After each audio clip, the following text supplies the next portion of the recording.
Thank you, Madam Chair. Interesting questions. Mr. Maxwell, you're a farmer, is that right? Yes, Senator. Excuse me. You used to be a farmer, or you still are? Yes, Senator, I grew up on a farm. I'm fourth-generation Missouri farmer. My brother does most of the farming. I do this activity more. I do have degrees in ag economics and a law degree, but I still actively farm. I've got over 100 ewes on the farm. We have hogs production. We're kind of the diversified, traditional family farm type operation, lease out some of the land to the neighbor boy. Yeah. Well, America was born on a farm, so thank you for that. And thank you, Senator. Dr. Owens, you talked about in order to commit. All right, buckle up. We're entering a Senate hearing that starts off politely but carries real weight beneath the surface. The senator opens with questions about farming, family background, and education, on the surface, almost ceremonial. But this isn't small talk, it's deliberate strategy. By invoking America's farming tradition, the senator creates a shared cultural foundation, building respect, credibility, and familiarity at the same time. The calm, warm tone isn't accidental. It encourages the witness to relax and speak freely, lowering defenses and projecting confidence and cooperation. But this opening isn't about kindness. It's about control. The stage is being set for a much sharper turn. You have to have means, motive, and opportunity. Is that right? Yes, sir. And you have suggested that it's not an optimal situation to have, well, strike that. Let me just get after it here. What crime are you accusing the four major food companies of? Price gouging, sir. Okay. You think they're price fixing? In some cases, absolutely. Okay. Name the four companies that you are accusing of price fixing.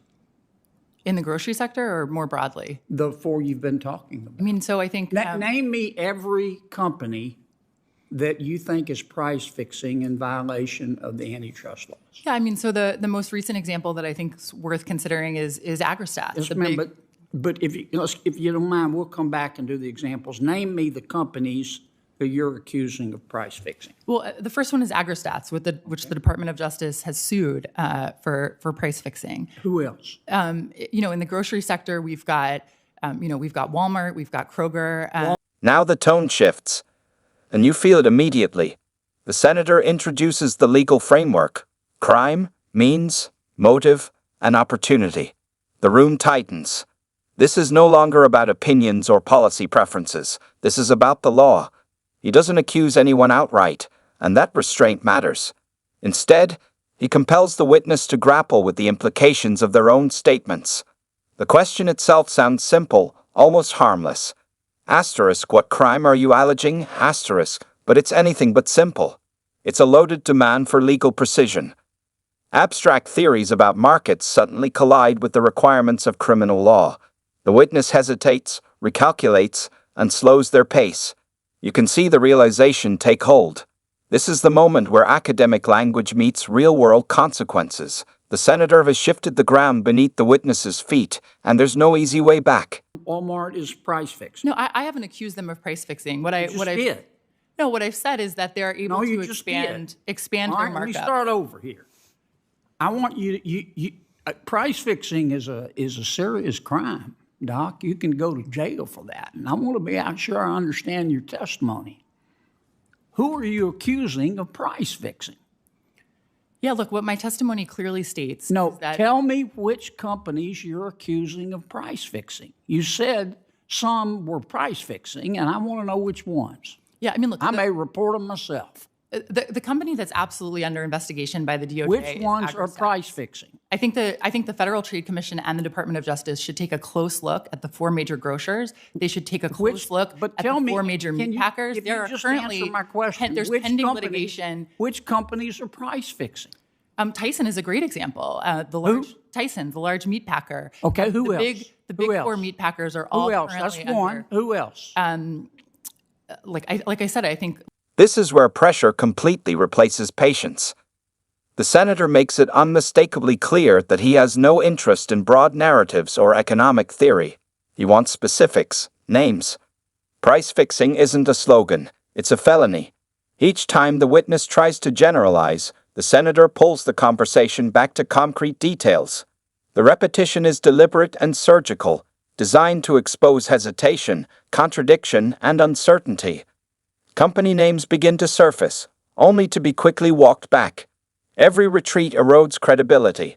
The witness tries to reframe the issue around market power and consolidation, but the senator refuses to let that door open. This isn't a seminar, it's sworn testimony. The imbalance is now impossible to ignore. One side is asking direct questions.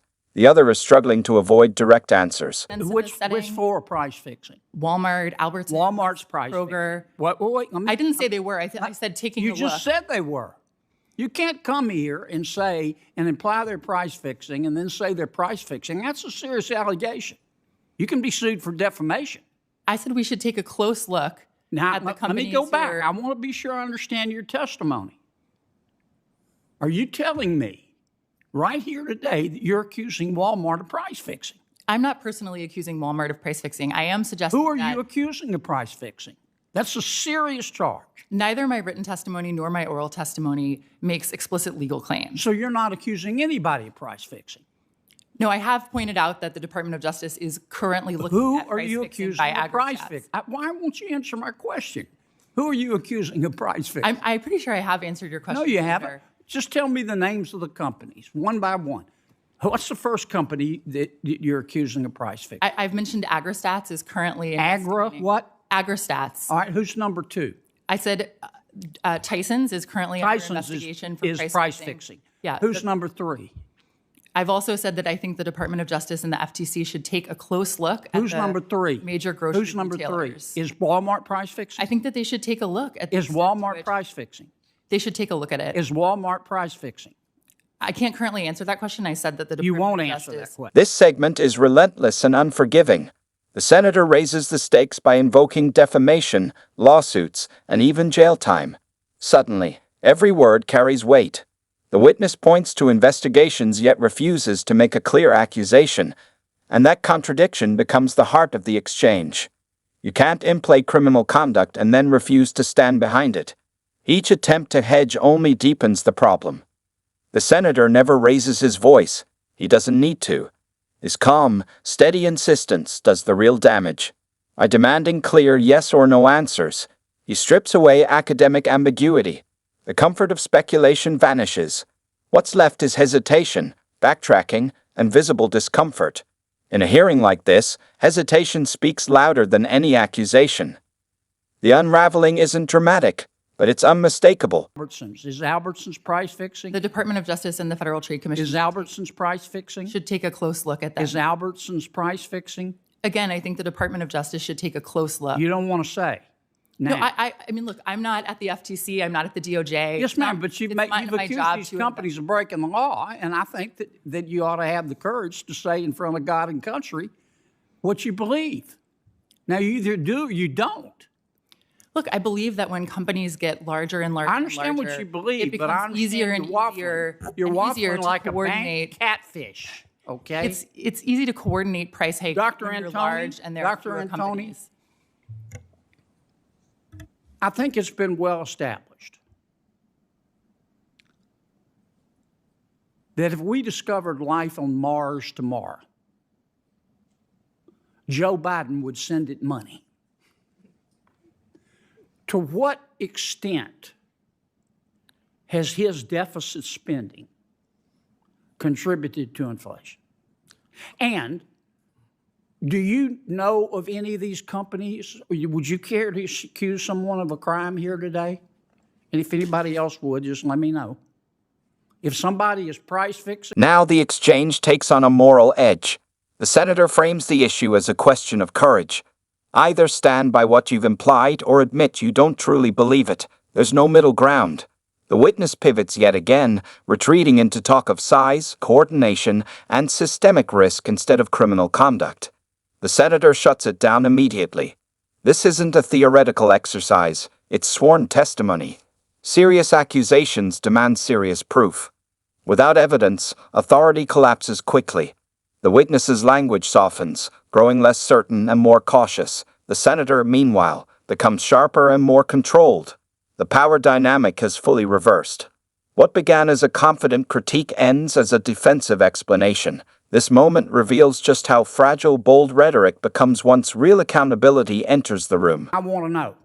I'll report on myself, and I'm going to want to see your evidence. Otherwise, you subject yourself to defamation. But let me go back to my original question. What was it, Mars? Was it Mars or Jupiter? I forgot. Is the amount of money that President Biden has insisted on spending contributed to inflation? Duh. What's your answer to that? Well, Senator, regarding the price fixing, I have no evidence because there is no evidence of that, so I can't provide that to you. But to answer the hypothetical on Mars, absolutely that would add to inflation. And yes, the deficit spending under this president, but really under any president, it doesn't matter that it's Joe Biden in particular in the White House doing it. Any person who did, if any person did what he did, it would have the exact same effect, which is this massive run-up in prices, because again, it's not that things are more valuable, it's that the dollar's worth less. So it takes more dollars to buy exactly what you used to.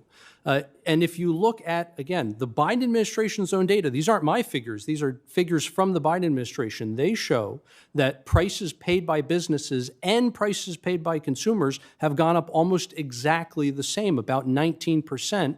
During his tenure. And so this idea that somehow the prices that consumers, that that all of the people that you represent are paying are somehow the cause of... The focus now shifts cleanly to inflation and government spending, and the contrast is striking. With sharp humor, the senator redirects blame away from conspiracy and toward fiscal policy. A second witness steps in and answers plainly, doing what the first would not. Inflation, he explains, isn't driven by secret price fixing. It's driven by a weakened dollar. Deficit spending expands the money supply, and prices inevitably follow. Here, data replaces speculation. Numbers replace implication. There's no hedging, no evasiveness. The clarity is both refreshing and quietly damning. One witness avoids certainty at all costs. The other embraces it. The hearing regains structure, and the narrative shifts from accusation to economics. Substance finally overtakes drama. Other than costs simply being passed on to them, the data simply don't support that. Okay. How about you, Doc? Excuse me. No evidence. No, I'm not accusing anyone of price fixing. Are you a lawyer by chance?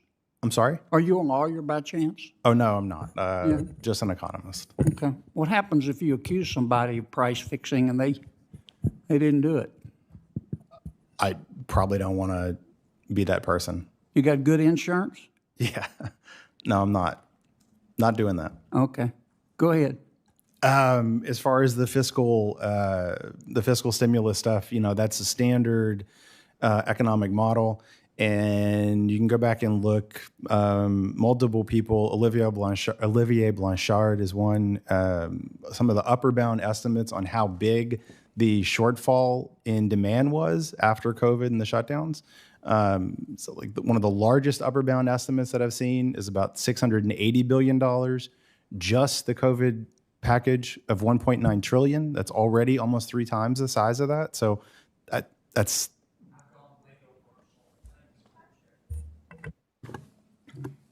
You want to go now? Sure. All right. Let the record reflect that the senator from Louisiana is far more loquacious than the Baptist preacher. And that's a high standard. That's Senator my friend. Warnock. Thank you so much, Madam Chair. All right, this is where everything comes together. The first witness finally concedes what the senator has been driving toward all along. There is no evidence, no formal accusation, no case. The retreat is complete. What began as bold insinuation ends in public backtracking. The senator closes with wit, control, and total command of the record. There's no need for theatrics. The lesson is clear and unavoidable. Under oath, words matter. Accusations carry consequences, and if you're not prepared to stand by them, don't make them. If you enjoyed this breakdown, like the video, subscribe to the channel, and we'll see you in the next one.